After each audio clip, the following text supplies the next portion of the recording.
Hammaga assalomu alaykum, qadrli vatandoshlar. Biz Moskvadan Granitsa Qozog'istonga migratsionniy kartani obnovit qilish uchun o'zimizni hamyurtlarimizni olib borib kelamiz. Ya'ni taksi xizmati.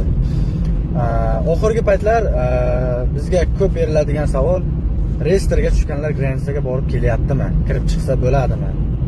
Reyestrga tushganlar Granitsaga olib borib keldik. Kirib chiqishyapti, bez problem. Hech qanaqa muammo bo'lgani yo'q. Yana bitta savol berishyapti. Granitsaga kirib chiqqandan keyin patent olsa bo'ladimi degan savolga rosti gap menda javob yo'q.